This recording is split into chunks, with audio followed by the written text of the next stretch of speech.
Selamat petang, saudara-saudara, ke ibadat Jumat Agung ini, di mana kita akan mengenangkan sengsara Tuhan kita. Kita berkumpul pada petang ini untuk merayakan kisah sengsara Tuhan kita di Calvary. Peran ini akan terbagi kepada 3 bagian. Bagian pertama adalah liturgi sabda. Apabila kita mendengar firman Allah mengenai kisah sengsara dan wafatnya Tuhan kita. Bagian kedua adalah penghormatan salib suci dan bagian ketiga adalah upacara komuni kudus. Sila berdiri.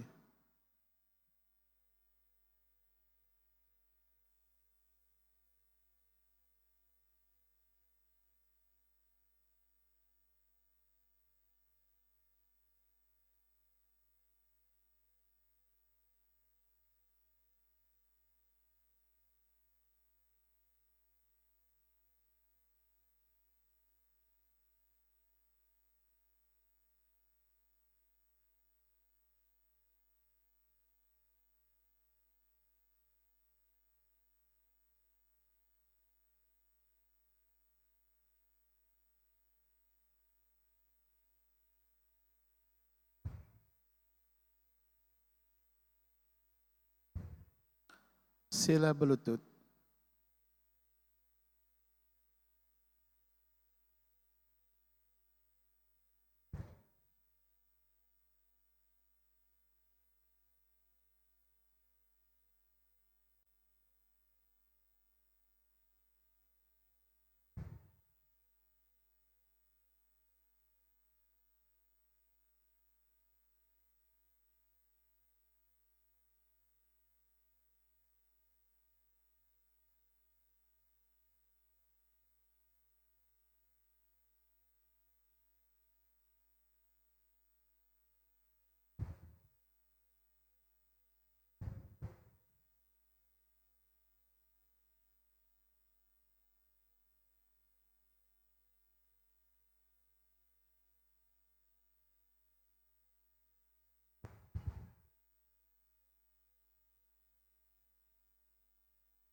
Sila berdiri.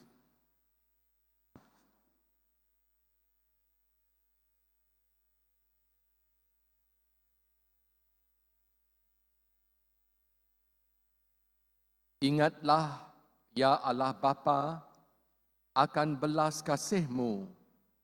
Kuduskanlah dan lindungilah selalu hamba-hamba-Mu. Bagi merekalah Kristus Putra-Mu telah memulai misteri Paskah dengan penumpahan darah-Nya. Ialah Tuhan yang hidup dan berkuasa sepanjang segala masa. Amin. Pembacaan daripada kitab Yesaya. Sesungguhnya hamba-Ku akan bertindak bijaksana. Dia akan ditinggikan, disunjung, dan sangat dimuliakan. Sebagaimana ramai orang tercengang melihat dia. Itu rosak rupanya, sehingga tidak seperti manusia lagi. Dan susuknya tidak seperti anak manusia lagi. Demikianlah dia akan mengejutkan banyak bangsa. Raja-raja akan menutup mulutnya melihat dia. Karena mereka akan melihat apa yang belum pernah diceritakan kepada mereka dan memahami apa yang belum pernah didengar mereka. Siapakah yang mempercayai kabar kami? Dan kepada siapakah kuasa Tuhan dinyatakan? Seperti tunas muda, dia tumbuh di harapannya, seperti akar dari gurun. Tidak ada keelokan dan tidak ada semarak padanya, sehingga kita memandang dia. Tidak ada tampang sehingga kita menginginkan dia. Dia dihina dan ditolak manusia. Seorang yang penuh derita dan terbiasa dengan kesakitan. Dia dihina sehingga orang menutup muka terhadap dia. Dan kita pun menganggapnya tidak penting. Sesungguhnya dialah yang menanggung penyakit kita dan memikul derita kita. Padahal kita menganggap dia, karena itulah hukum Allah dan ditindas. Tapi dia terluka oleh sebab segala pelanggaran kita. Dia dihancurkan oleh sebab segala kesalahan kita. Pengajaran yang mendatangkan kesejahteraan bagi kita timpakan kepadanya, dan oleh luka-lukanya kita sembuh. Kita semua tersesat seperti domba, tetapi setiap orang menyimpang menurut jalannya sendiri. Tetapi Tuhan telah menimpakan kepadanya kesalahan kita semua. Dia dianiaya dan ditindas, tetapi dia tidak membuka mulutnya. Seperti anak domba yang dibawa untuk disembelih. Seperti domba yang senyap di hadapan orang yang menggunting rambutnya, bulunya, maka dia tidak membuka mulutnya. Daripada tahanan dan daripada pengadilan dia diambil. Siapa akan mengisahkan keturunannya? Dia dilenyapkan daripada negeri orang hidup. Dan karena pelanggaran umatku, dia kena tulah. Kuburnya ditentukan antara orang fasik, dan dalam kematiannya dia bersama kalangan kaya. Sungguh pun dia tidak pernah melakukan kekerasan dan tidak ada tipu daya di dalam mulutnya. Namun begitu, Tuhan berkehendakkan menghancurkan dan menyakiti dia. Jika dia menjadikan jiwanya korban penebus kesalahan, maka dia akan melihat keturunannya dan umurnya lanjut. Hendaklah Tuhan akan berhasil dalam tangannya. Sesudah kesusahan jiwanya, dia akan melihat cahaya kehidupan dan berasa puas. Hambaku yang benar itu akan membenarkan ramai orang dengan pengetahuannya. Dia akan memikul dosa-dosa mereka. Oleh sebab itu, aku akan menentukan bahagiannya bersama-sama orang besar. Dan dia akan berbagi jarahan bersama-sama orang kuat. Karena dia telah mencurahkan nyawanya sampai mati dan diperhitungkan bersama-sama orang derhaka. Padahal dia menanggung dosa orang ramai dan berdosa bagi para penderhaka. Sabda Tuhan. Syukur kepada Allah.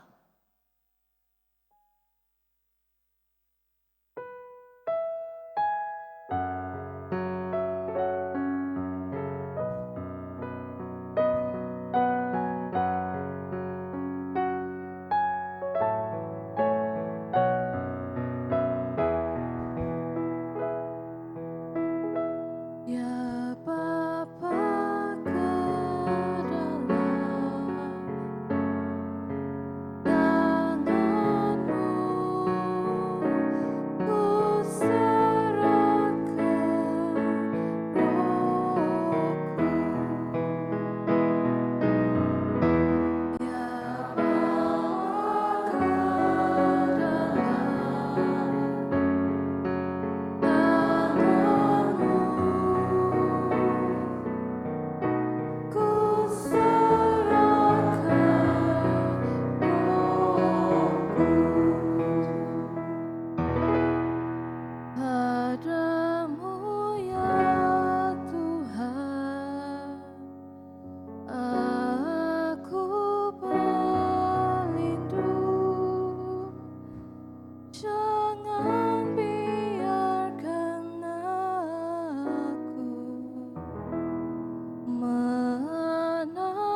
Tuhan Allah yang setia. Ya Bapa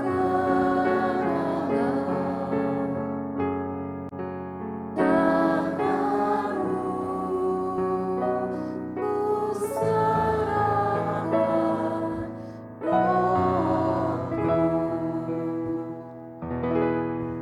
ku dijamu oleh segala musuhku, tetapi lebih-lebih lagi oleh jiran tetanggaku, ku dipandang jijik oleh kenalanku. Ya Bapa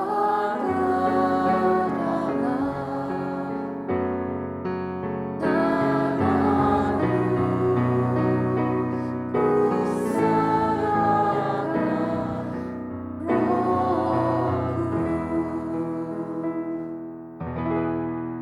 Siapa melihatku di jalan, lari daripadaku, aku dilupakan seperti orang yang sudah mati luput teringatan. Aku seperti sebuah bekas yang pecah. Ya Bapa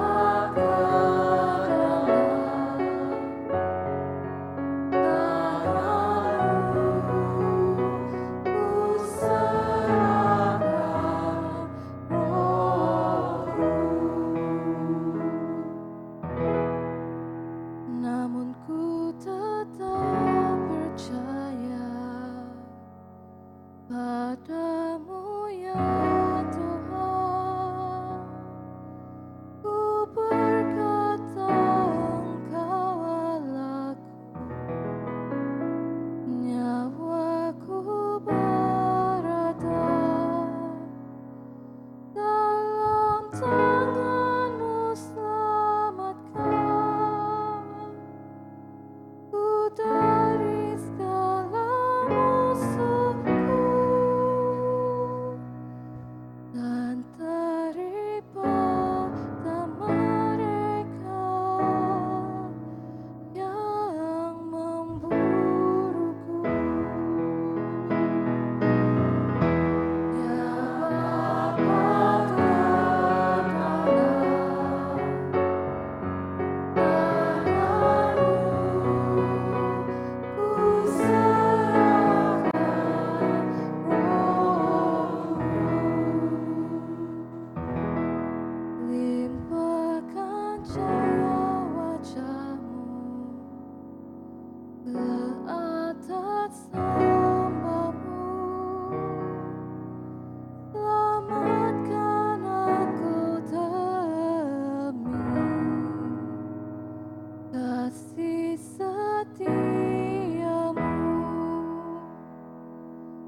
Bacaan daripada surat kepada orang Ibrani. Memandangkan kita mempunyai imam besar yang agung yang telah melalui syurga, yaitu Yesus Anak Allah, marilah kita berpegang teguh pada pengakuan kita. Kita tidaklah mempunyai imam besar yang tidak merasakan kelemahan kita. Sebaliknya, dalam segala hal, Dia telah menghadapi godaan seperti yang kita hadapi. Tetapi Dia tidak melakukan dosa. Oleh itu, marilah kita tampil dengan berani ke hadapan takhta kasih kurnia, supaya kita mendapat belas kasihan dan kasih kurnia untuk menolong kita ketika kita memerlukannya. Ketika Yesus hidup sebagai manusia, Dia telah berdoa dan merayu dengan ratap tangis kepada Allah yang berkuasa menyelamatkannya daripada kematian. Dan Allah telah mendengarnya dengan kesalehannya. Sungguh pun Dia anak, namun Dia belajar taat melalui segala penderitaannya. Setelah Dia dijadikan sempurna, Dia menjadi sumber penyelamatan yang kekal bagi semua yang mematuhinya. Sabda Tuhan. Syukur kepada Allah. Sila berdiri untuk bait pengantar Injil.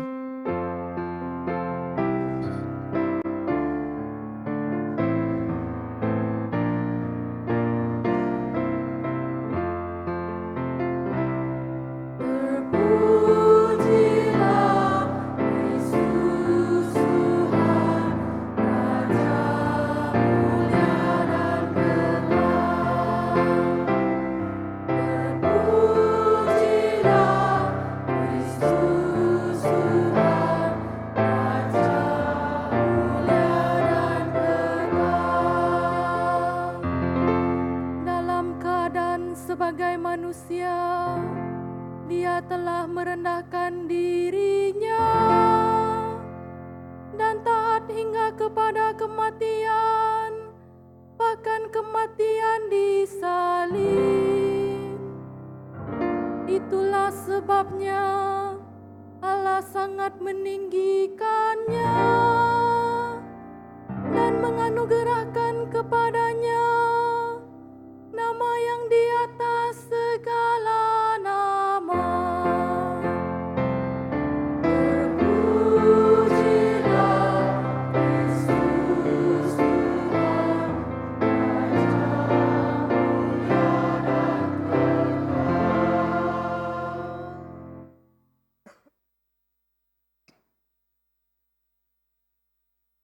Inilah kisah sengsara Tuhan kita Yesus Kristus menurut Yohanes. Setelah berdoa demikian, Yesus pergi diiringi murid-muridnya ke seberang sungai Kidron. Di sana ada sebuah taman. Yesus dan murid-muridnya masuk ke taman itu. Yudas yang mengkhianati Yesus mengetahui tempat itu juga, karena Yesus kerap ke situ dengan murid-muridnya. Dengan demikian, Yudas pergi ke situ membawa sepasukan askar dan sebilangan pegawai, ketua imam, serta orang Farisi. Mereka membawa lantera, suluh, serta senjata. Yesus mengetahui segala yang akan terjadi kepadanya. Dia pun mendekati mereka, lalu bertanya, Siapakah yang kamu cari? Mereka menjawab, Yesus orang Nazaret. Yesus berkata kepada mereka, Akulah dia. Yudas yang mengkhianati Yesus berdiri bersama mereka di situ. Apabila Yesus berkata kepada mereka, "Akulah dia," mereka semua undur lalu rebah ke tanah. Yesus bertanya lagi kepada mereka. Siapakah yang kamu cari? Mereka menjawab, Yesus orang Nazaret. Yesus berkata, Aku sudah berkata bahawa akulah dia. Kalau aku yang kamu cari, biarkanlah mereka ini pergi. dengan demikian terlaksanalah apa yang pernah dikatakannya. Tiada seorang pun yang kau serahkan kepadaku sesat. Simon Petrus yang memiliki sebilah pedang menghunusnya lalu menetak telinga kanan hamba imam besar sehingga terputus. Nama hamba itu Malkus.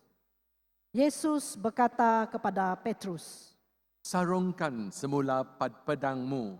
Bukankah aku mesti minum daripada piala penderitaan yang diberi kepadaku oleh Bapa? setelah itu askar-askar dan ketua mereka dan pegawai-pegawai Yahudi menangkap dan mengikat Yesus. Mula-mula mereka membawanya ke hadapan Hanas, bapa mertua Kayafas, imam besar pada tahun itu. Kayafas yang memang dahulunya berkata kepada orang Yahudi bahawa lebih baik satu orang mati demi seluruh bangsa. Simon Petrus dan seorang murid lain ikut serta apabila Yesus dibawa pergi.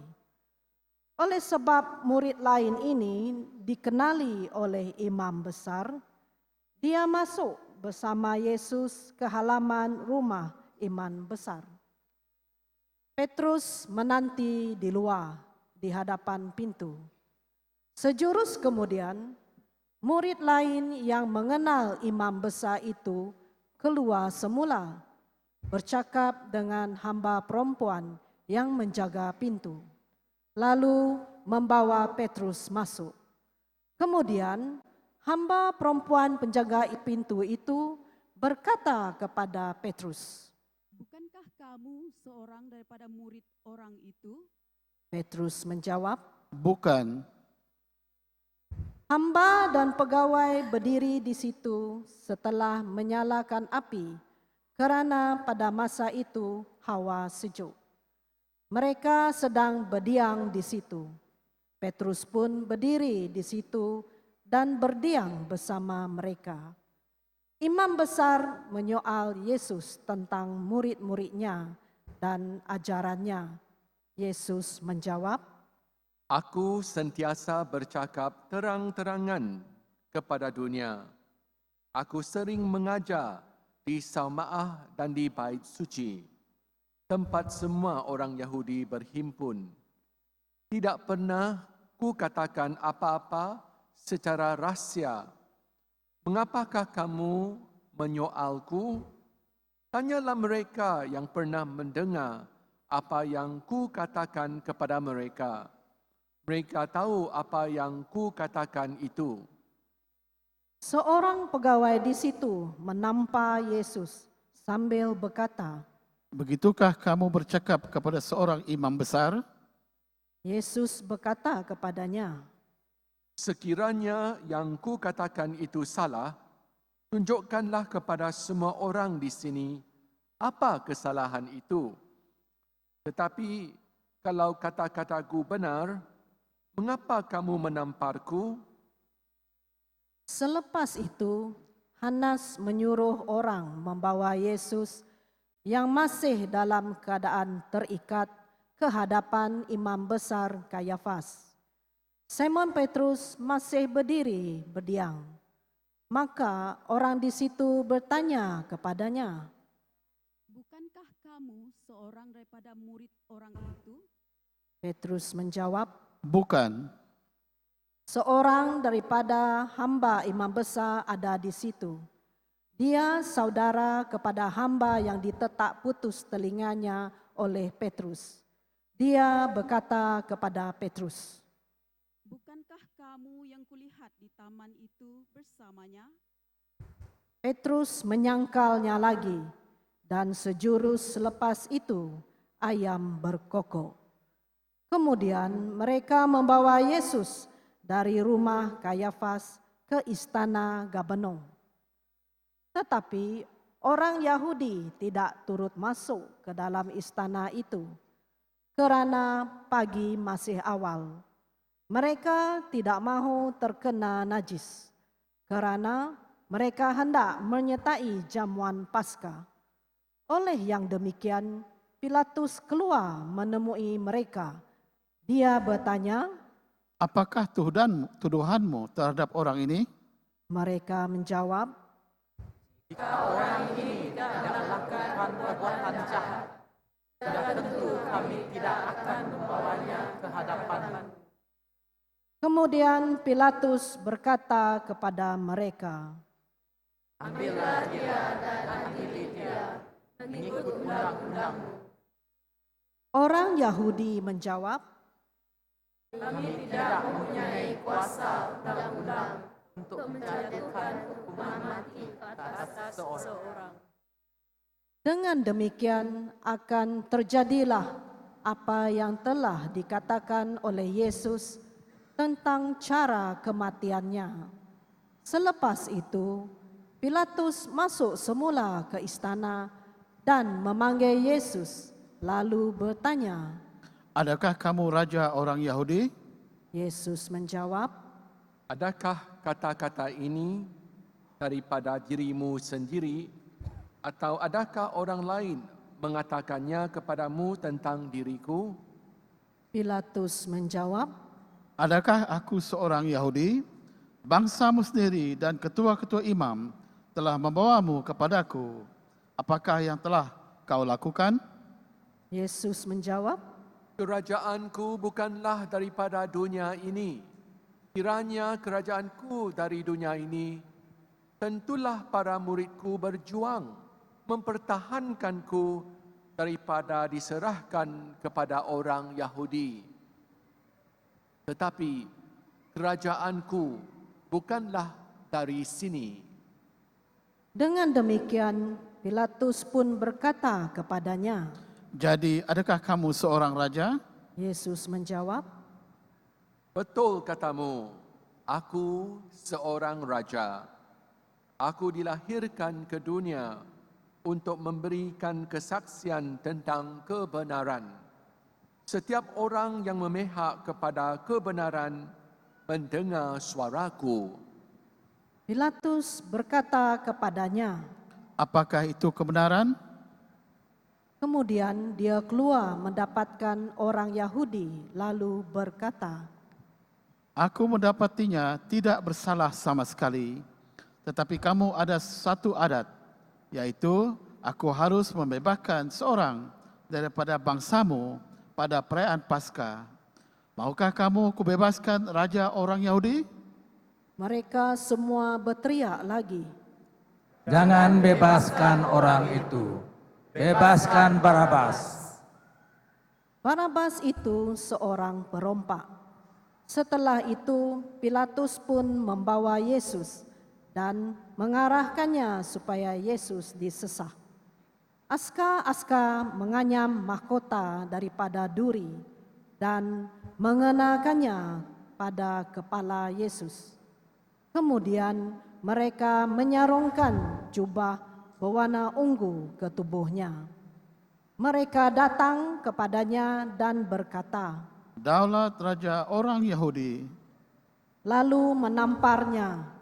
Pilatus keluar lagi dan berkata kepada mereka, Lihat, aku bawa dia kepadamu, supaya kamu tahu aku mendapati dia tidak bersalah sama sekali. Yesus pun keluar dengan memakai mahkota duri dan jubah ungu itu. Pilatus berkata kepada mereka, Lihatlah orang ini. apabila ketua-ketua imam dan pegawai-pegawai melihatnya, mereka berteriak. Salibkan dia, salibkan dia. Pilatus berkata kepada mereka, "Kamu ambil dan salibkan dia, karena aku mendapatinya tidak bersalah sama sekali."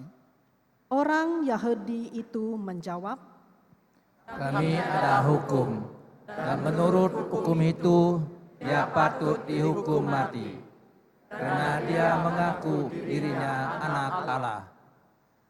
apabila mendengar kata-kata itu, Pilatus semakin takut. Dia masuk semula ke istana dan bertanya kepada Yesus. "Dari manakah kamu ini?" Tetapi Yesus tidak menjawab. Kemudian Pilatus berkata kepadanya, "Kamu tidak menjawab soalanku. Tidakkah kamu tahu aku berkuasa untuk menyalibmu atau membebaskanmu?" Yesus menjawab, Kamu tidak mungkin mempunyai kuasa langsung ke atasku kecuali diberikan kepadamu dari atas. Maka yang menyerahkanku kepadamu itu lebih besar dosanya. Selepas itu Pilatus coba membebaskannya, tetapi orang Yahudi berseru, Jika kamu membebaskan orang ini, kamu bukanlah sahabat Kaisar. Karena siapa yang mengakui dirinya raja bercakap tentang Kaisar. Ketika Pilatus mendengar kata-kata demikian, dia pun membawa Yesus lalu duduk di kerusi pengadilan di tempat yang disebut Laman Batu. Dalam bahasa Ibrani, Gabata. Pada waktu itu, persediaan sedang dibuat pada perayaan Paskah. Kira-kira jam ke-6, Pilatus berkata kepada orang Yahudi, "Lihatlah raja kamu." tetapi mereka berseru, Bawa dia pergi, bawa dia pergi, salibkan dia. Pilatus berkata kepada mereka, "Adakah kamu mau aku salibkan rajamu?" ketua-ketua imam menjawab, Kami tidak ada raja selain Kaisar. oleh itu Pilatus pun menyerahkan Yesus kepada mereka untuk disalib. Lalu mereka mengambilnya dan membawanya pergi. Yesus pun mengangkat salibnya dan pergi ke suatu tempat yang dipanggil tempat tengkorak, yang dalam bahasa Ibrani disebut Golgota. Di situ mereka menyalib Yesus bersama-sama dua orang lain di kiri dan kanannya, dan Yesus di tengah. Pilatus memerintahkan supaya satu catatan ditulis dan diletakkannya di atas salib itu. Tulisan itu berbunyi, Yesus orang Nazaret, Raja orang Yahudi. Ramai orang Yahudi membaca tulisan itu, karena tempat Yesus disalib itu dekat dengan kota, dan tulisan itu dalam bahasa Ibrani, Yunani, dan Latin. Ketua-ketua imam Yahudi pula berkata kepada Pilatus, Janganlah tulis Raja orang Yahudi, Tetapi tulislah, dia berkata, dia raja orang Yahudi. "Lihatlah raja kamu."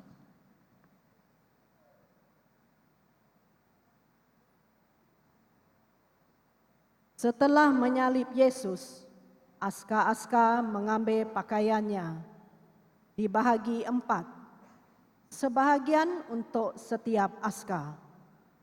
Mereka mengambil jubahnya juga. Jubah itu tidak berkelim, seluruhnya dianyam dari atas.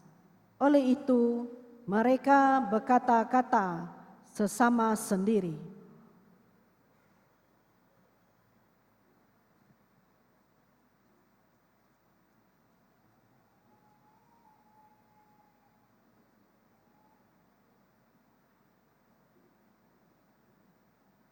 Janganlah kita koyakkan, kita buang undi untuk menentukan siapa yang dapat. Dengan demikian, terlaksanalah apa yang tersurat dalam kitab suci. Mereka membahagikan pakaianku antara mereka, dan untuk mendapat jubahku, mereka membuang undi. Begitulah yang dilakukan oleh aska-aska itu. Di tepi salib, Yesus berdiri ibunya dan saudara perempuan ibunya, Maria istri Klopas dan Maria Magdalena. Apabila Yesus melihat ibunya dan muridnya yang dikasihi berdiri di situ, dia pun berkata kepada ibunya, Wanita, lihat, itulah anakmu. kepada muridnya dia berkata, Lihatlah ibumu. sejak itu murid tersebut mengambil ibu Yesus sebagai ibunya dan membawanya tinggal di rumahnya. Selepas itu, Yesus mengetahui bahwa segala-galanya telah berlaku, sebagaimana tersurat dalam kitab suci, lalu berkata, Aku dahaga. di situ ada sebuah bekas berisi air anggur masam. Lalu mereka memenuhkan sebuah span dengan air anggur masam itu, meletakkannya di atas batang hisop dan mencecahkannya ke mulut Yesus. Setelah Yesus menerima air anggur masam itu, dia berkata, Sudah selesai. dia menundukkan kepala, lalu menyerahkan rohnya. Berlutut.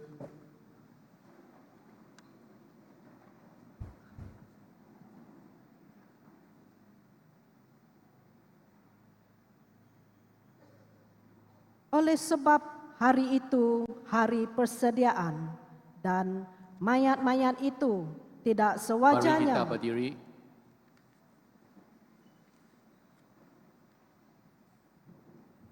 Oleh sebab hari itu hari persediaan dan mayat-mayat itu tidak sewajarnya masih ada di atas salib pada hari Sabat. Kerana hari Sabat itu hari mulia. Orang Yahudi meminta kepada Pilatus agar mayat-mayat itu dipatahkan kakinya dan dibawa pergi. Askar-askar pun datang mematahkan kaki orang yang disalib bersama Yesus itu, seorang demi seorang. Tetapi apabila mereka sampai kepada Yesus dan melihat dia sudah tidak bernyawa lagi, mereka pun tidak mematahkan kakinya. Tetapi seorang askar itu menikam rusuknya dengan lembing. Lalu keluarlah darah dan air. Maka dia yang melihatnya merakamkan sebagai kesaksian. Dan rakamannya itu benar. Dia tahu bahawa dia bercakap benar, supaya kamu percaya. Semua ini dilakukan supaya terlaksanalah yang tersurat dalam kitab suci. Tidak ada satupun tulangnya akan dipatahkan. Juga tersurat dalam kitab suci, mereka akan memandang dia yang telah ditikam oleh mereka. Selepas itu, Yusuf yang berasal dari Arimatea meminta izin daripada Pilatus untuk mengambil jenazah Yesus. Yusuf ialah seorang murid Yesus secara diam-diam kerana takut akan ketua orang Yahudi. Dengan izin Pilatus, maka dia datang dan mengambil jenazah Yesus. Nikodemus yang pernah mendapatkan Yesus pada suatu malam dahulu pergi bersama Yusuf membawa ramuan mir dan gaharu sebanyak kira-kira 75 paun. Mereka mengambil jenazah Yesus lalu mengafankannya dengan kain linen dan ramuan rempah mengikut adat pengebumian orang Yahudi. Di sebuah taman di tempat Yesus disalib, terdapat sebuah makam yang belum pernah digunakan.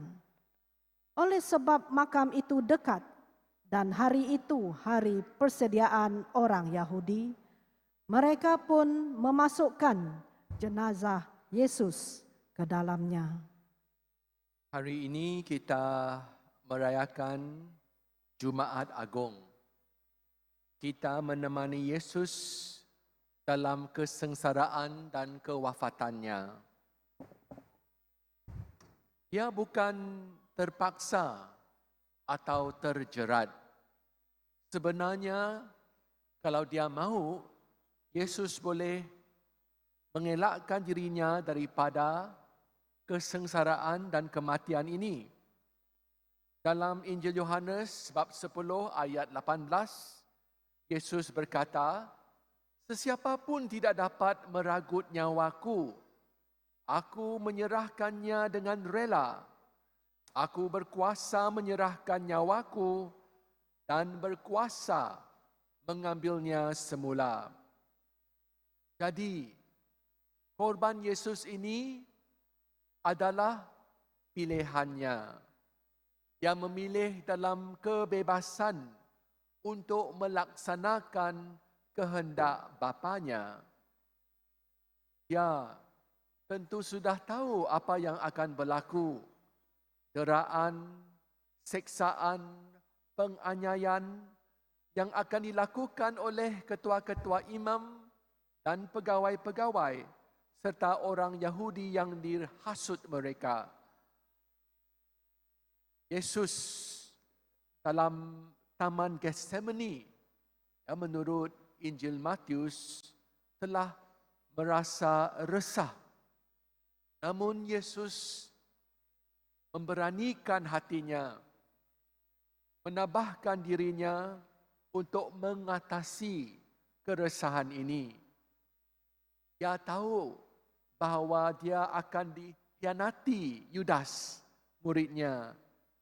Dia tahu bahawa Yesus akan menyangkalnya 3 kali. Dan dia tahu bahawa dia akan ditinggalkan murid-muridnya yang lain. Apabila Yesus ditangkap, mereka semua berlari, menyembunyikan diri kerana takut. Dan waktu Yesus disoal Hanas dan ditampar, tujuan mereka ialah untuk mencemuh dan menghina Yesus, merampas maruahnya, memalukannya. Tetapi Yesus sangat tenang. Dia tidak malu. Kenapa dia tidak melakukan apa-apa kesalahan? Yesus juga disoal Pilatus. "Adakah kamu raja orang Yahudi?" Ya, tuduhan yang ditulis di atas kayu salib. Yesus menjawab, "Kerajaanku bukanlah daripada dunia ini. Kiranya kerajaanku dari dunia ini, tentulah para muridku berjuang mempertahankanku daripada diserahkan kepada orang Yahudi." Apabila disoalkan Pilatus sekali lagi, "Adakah kamu seorang raja?" Yesus menjawab, "Betul katamu, aku seorang raja. Aku dilahirkan ke dunia untuk memberi kesaksian tentang kebenaran. Sesiapa orang yang memihak kepada kebenaran mendengar suaraku." Yesus melalui penderitaan dan maut bukan kerana ini tuntutan Allah Bapa, tetapi kerana dia mengasihi Bapa dan memberi kesaksian kepada kebenaran. Segala tindakan musuhnya, ugutan mereka, kezaliman mereka, seksaan daripada mereka tidak menyebabkan Yesus berganjak dari memberi kesaksian kepada kebenaran. Inilah kehendak Allah Bapa. Kehendak Allah Bapa untuk anaknya Yesus, kehendak Allah Bapa untuk kita semua hidup dalam kebenaran. Pilatus, dia tahu bahawa Yesus tidak bersalah dan dia cuba beberapa kali melepaskan Yesus. Tetapi walaupun dia tahu Yesus tidak bersalah, namun akhirnya dia mengalah kepada tuntutan orang ramai yang mengugut Pilatus.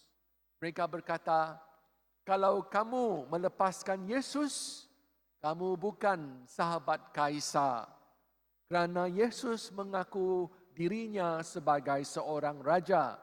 Dan sesiapa yang mengaku dirinya raja, menentang Kaisar. Kerana hanya ada satu raja, Kaisar. Dan mereka meletakkan mahkota yang dianyam dari duri atas kepala Yesus. Dan membuat Yesus membawa salib ke Golgota. Dan kemudian menyalibkan Yesus. Cuba kita bayangkan apa yang telah dialami Yesus.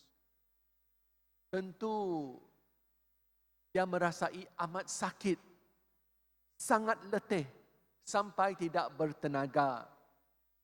Menurut tradisi gereja kita, dalam perjalanan ke Bukit Golgota, dia jatuh 3 kali. Namun, dia tidak berganjak dari usaha untuk hidup dalam kebenaran demi menyelamatkan umat manusia. Kalau kita meneliti apa yang tertulis dalam Injil, Yesus walaupun didera, dia tidak marah, dia tidak menyumpah. Mungkin dia sedih kerana kekerasan hati mereka yang menolaknya dan keengganan mereka bertaubat. Di Bukit Golgota bersamanya ibunya dan murid yang dikasihi Yesus. Sebelum Yesus meninggal, dia berkata kepada ibunya Maria, "Wanita, lihat, itulah anakmu." Dia mengamanahkan muridnya yang juga lambang untuk semua umat yang dikasihi Yesus. Dia mengamanahkan kita semua, mengamanahkan muridnya kepada ibunya. Dan kepada muridnya dia berkata, "Lihatlah ibumu." Dia memberi kita ibunya. Dia suruh kita terima ibunya menjadi ibu kita. Jadi semua kita patut mengasihi Bonda Maria, Bonda Yesus yang akan menjaga kita. Akhirnya selepas Yesus menyelesaikan segalanya, di kayu salib dia menghembuskan nafasnya yang terakhir. Yesus menggenapkan semua yang tersurat mengenainya dalam kitab suci. Seorang askar menikam rusuknya dengan lembing dan keluarlah darah dan air. Apakah erti ini?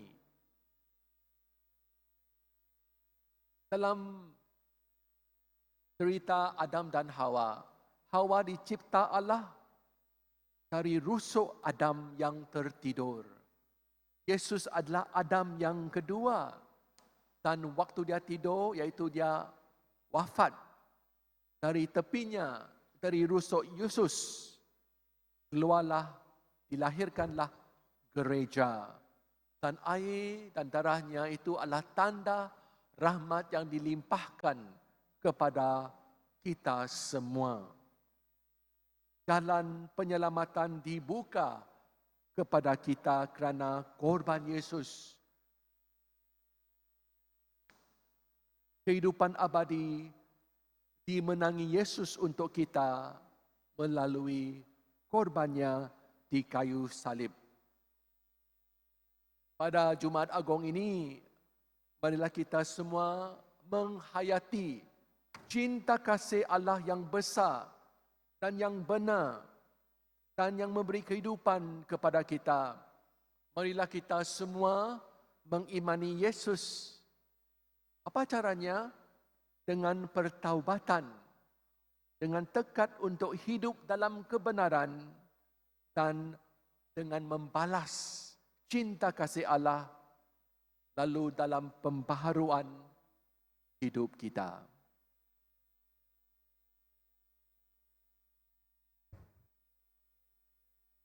Untuk Gereja Kudus, saudara-saudari terkasih, marilah kita berdoa untuk Gereja Kudus Allah, supaya Allah dan Tuhan kita berkenan menganugerahkan damai kepadanya, mempersatukan dan melindunginya di seluruh dunia, dan supaya Dia membantu kita memuliakan Allah Bapa yang Maha Kuasa dalam suasana hidup yang tenang dan damai. Semua kita melutut dan kita akan terus melutut sampai tamatnya semua doa-doa kita.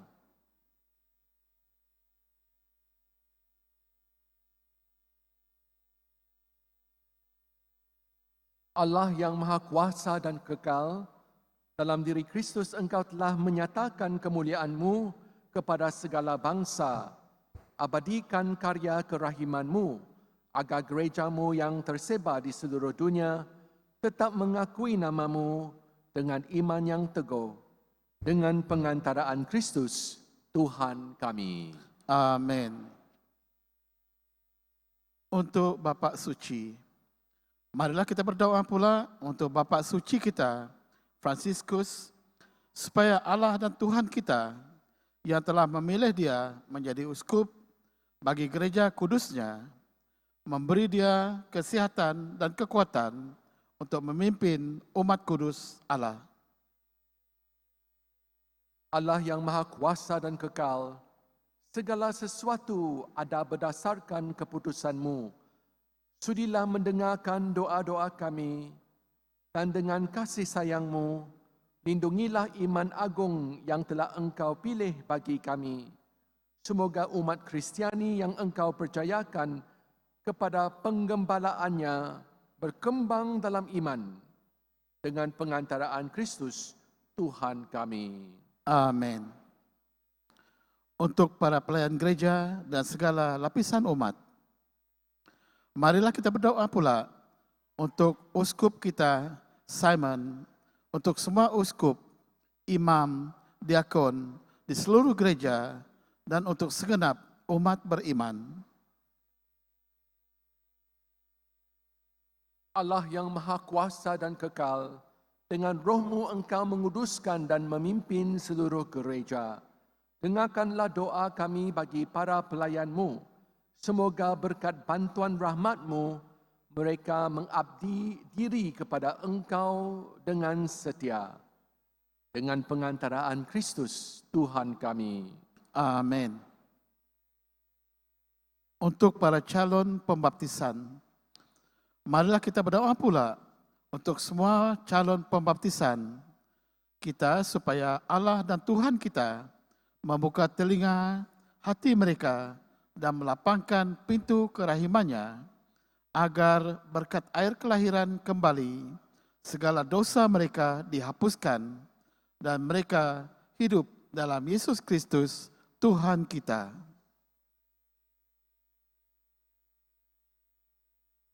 Allah yang Maha Kuasa dan kekal, Engkau selalu menyuburkan gereja-Mu dengan anggota-anggota baharu. Sudilah menambah iman dan pengetahuan para calon pembaptisan kami, supaya dengan dilahirkan kembali melalui air pembaptisan, mereka digabungkan dengan himpunan anak angkat-Mu. Dengan pengantaraan Kristus, Tuhan kami. Amin. Untuk penyatuan umat Kristiani, marilah kita berdoa pula untuk semua yang percaya akan Kristus, supaya mereka yang hidup dengan benar dihimpun dan dijaga oleh Allah dan Tuhan kita dalam gerejanya yang esa. Allah yang Maha Kuasa dan Kekal, Engkau menyatukan yang tercerai-berai dan memelihara yang telah bersatu. Pandanglah dengan rela kawanan domba putramu, supaya mereka yang telah dikuduskan oleh satu pembaptisan tidak hanya dipadukan oleh keutuhan iman, tetapi juga disatukan oleh ikatan cinta dengan pengantaraan Kristus, Tuhan kami. Amin. Untuk orang Yahudi, marilah kita berdoa pula untuk orang Yahudi yang menerima sabda Allah sebelum kita, supaya Allah dan Tuhan kita mengobarkan di dalam hati mereka cinta akan namanya dan meneguhkan kesetiaan akan perjanjiannya.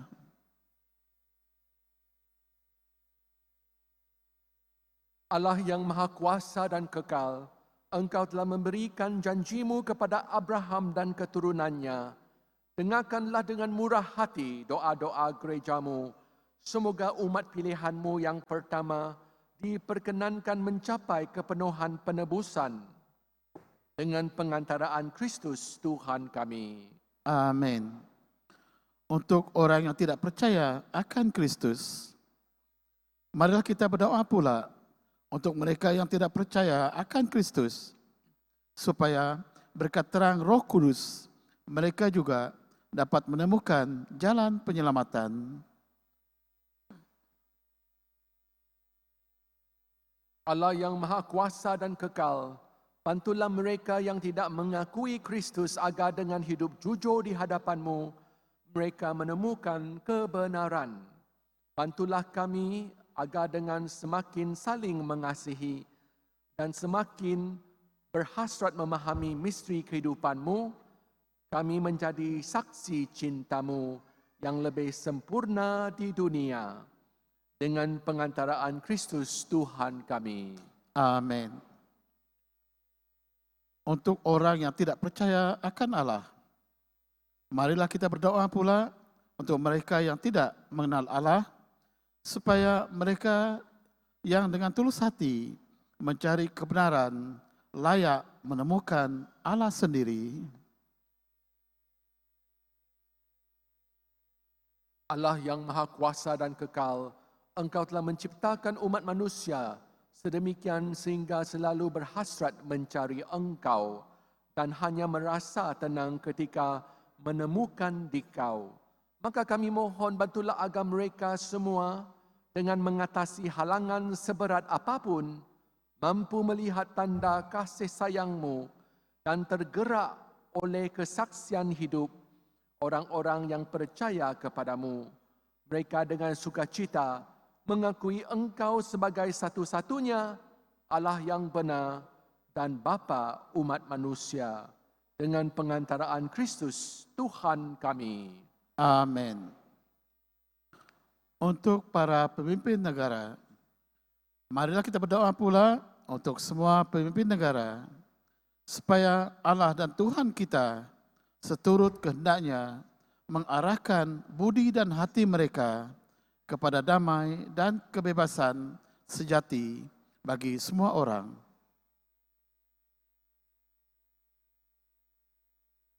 Allah yang Maha Kuasa dan Kekal, di tangan-Mu lah pikiran manusia dan nurani para bangsa.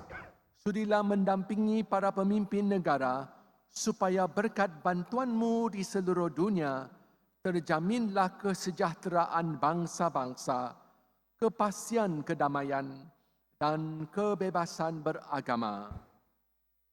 Dengan pengantaraan Kristus, Tuhan kami. Amin. Untuk orang yang menderita, saudara yang terkasih, marilah kita berdoa kepada Allah, Bapa yang Maha Kuasa, supaya Dia membersihkan dunia dari kesesatan, melenyapkan penyakit, menjauhkan kelaparan, membuka penjara, mematahkan belenggu, melindungi musafir, menghantar pulang penziarah, menyembuhkan orang sakit, dan menyelamatkan orang yang meninggal. Allah yang Maha Kuasa dan Kekal, Engkau menghibur yang berduka dan menguatkan yang menderita. Kiranya jeritan doa semua orang yang tertimpa kesusahan apapun sampai ke hadirat-Mu. Semoga semua yang berada dalam kesesakan bersukacita kerana menerima belas kasih-Mu dengan pengantaraan Kristus, Tuhan kami. Amin.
Sila berdiri. Pandang ke salib.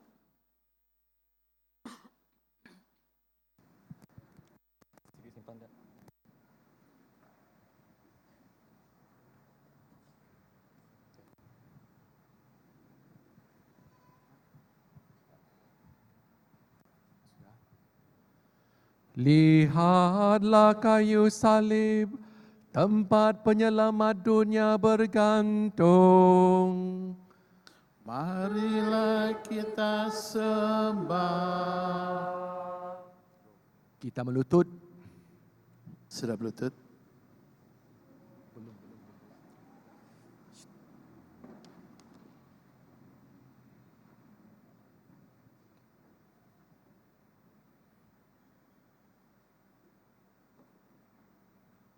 Kita berdiri.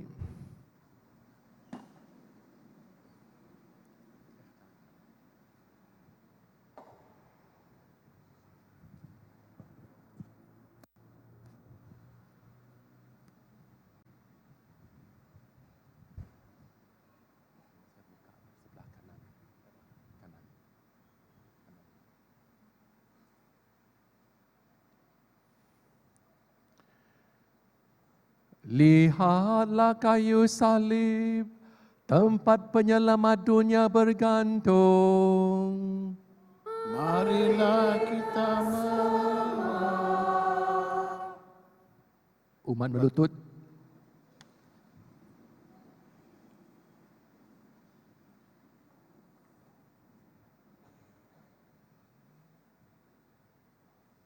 Umat berdiri.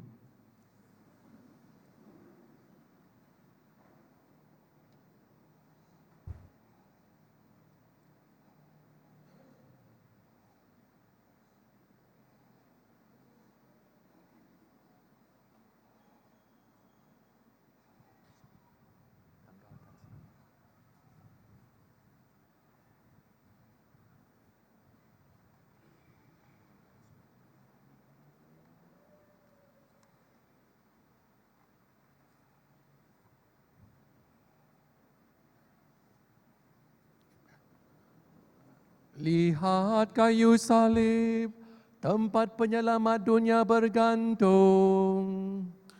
Marilah kita Umat melutut.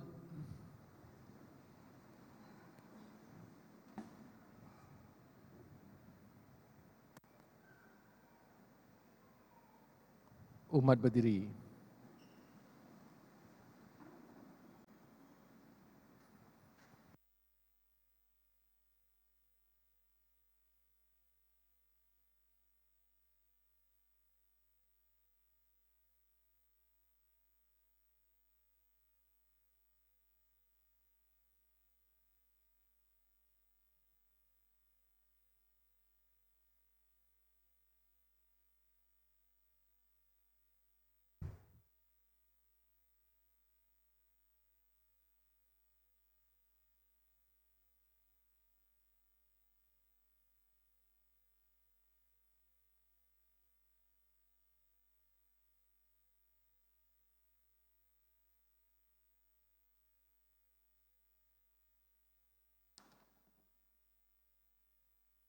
Boleh duduk ya.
Mari kita berdiri.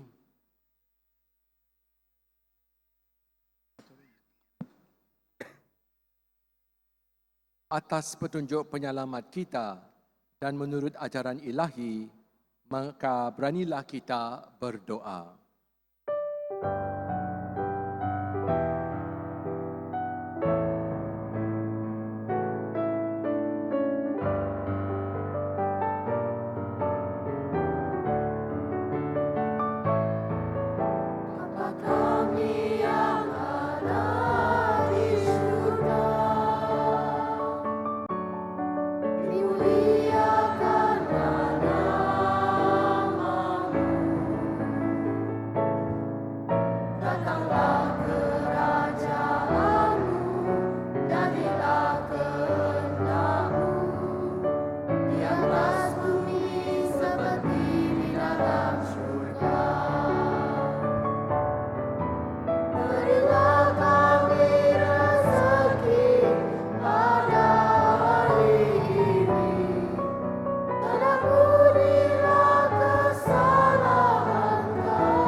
Kita semua melutut.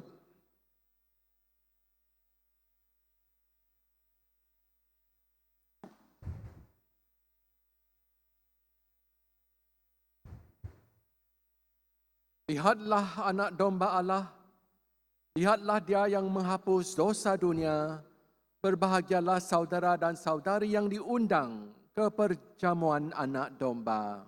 Tuhan, saya tidak layak Engkau datang pada saya, tetapi bersabdalah sahaja, maka saya akan sembuh.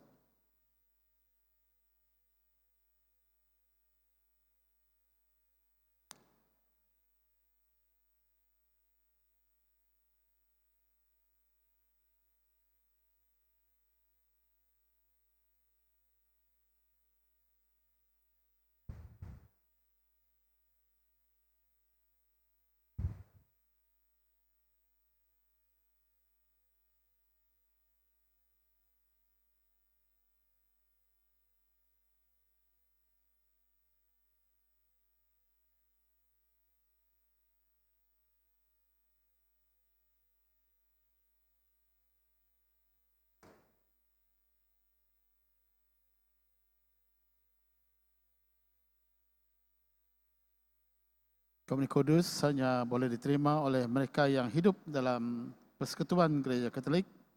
Oleh yang demikian, kami dengan penuh rasa hormat meminta agar mereka yang bukan Katolik atau umat Katolik yang tidak mengamalkan ajaran gereja tinggal di tempat duduk anda masing-masing sementara upacara Komunion Kudus dijalankan.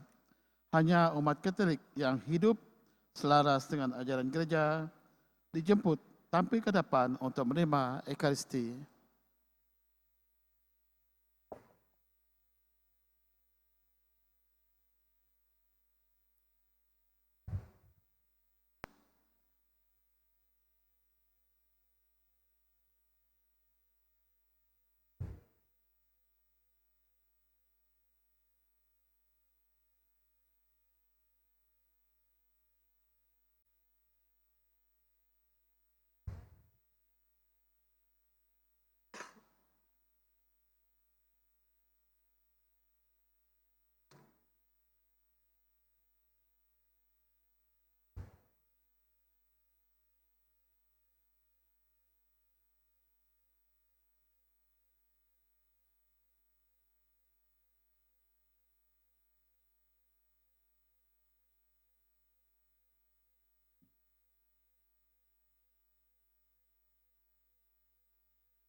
Untuk Gemini, kita akan nyanyikan lagu pertama yaitu Persembahan Diriku.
Lagu kita yang kedua, Yesus kami datang padamu.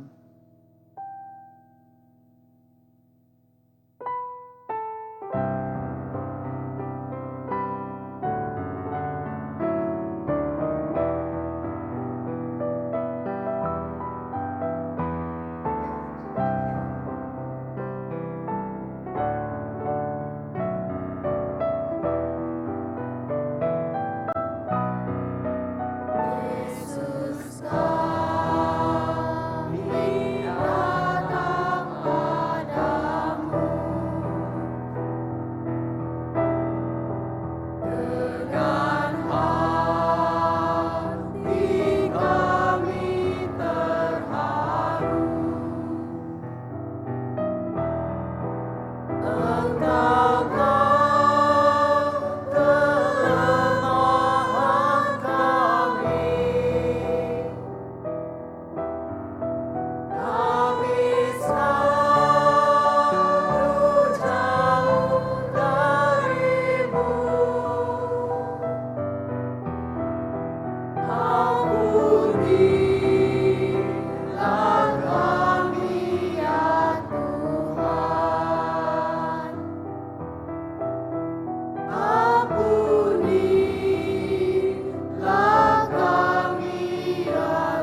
kasih-Mu lah harapan kami. Yesus, Engkau hidup kami. Yesus, Engkau hidup kami.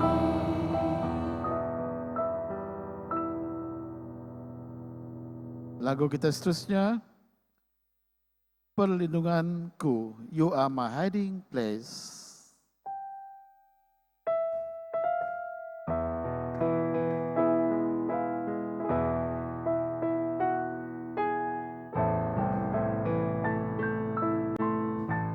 You are my hiding place. You always fill my heart with songs of deliverance. Whenever I am afraid, I will trust in you. I will trust in you. Let the weak say I am strong in the strength of the Lord. I will trust in you. Kaulah perlindunganku. Kau isi hatiku dengan nyanyian kelepasan. Dikala aku takut, aku percaya hanya padamu. Dan berkataku, kuat dalam kekuatanmu, aku percaya.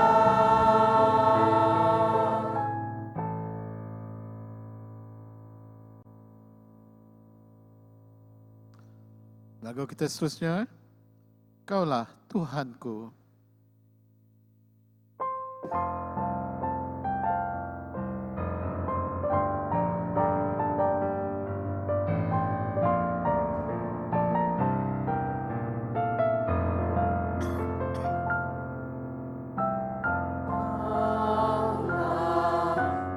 Tuhanku, Kaulah Rajaku.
Marilah kita berdoa.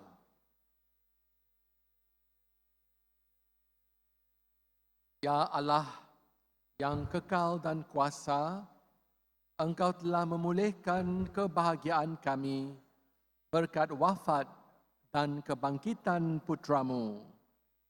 Peliharalah karya belas kasih-Mu dalam diri kami, agar kami yang telah ambil bahagian dalam misteri ini dapat hidup penuh bakti kepadamu dengan pengantaraan Kristus Tuhan kami.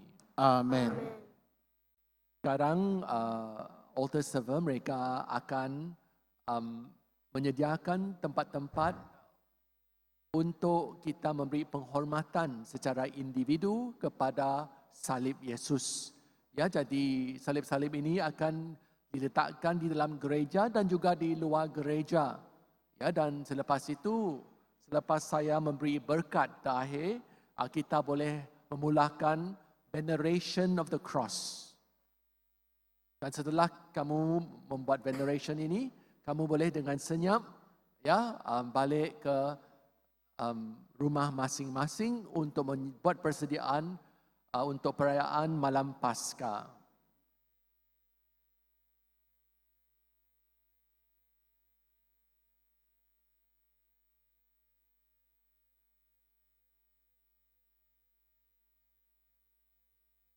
Dan kita juga ada satu kutipan bagi hari ini, dan kutipan ini separuh daripadanya akan kita serahkan kepada gereja-gereja Katolik di Tanah Suci.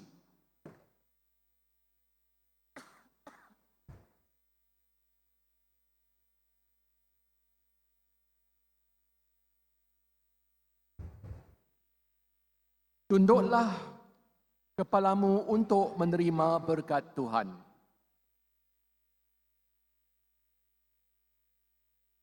Kami mohon ya Tuhan, semoga turunlah berkat melimpah ke atas umat-Mu ini yang telah mengenangkan wafat putra-Mu sambil mengharapkan kebangkitannya.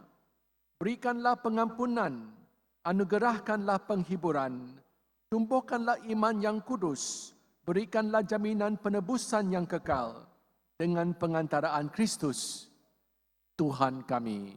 Amin.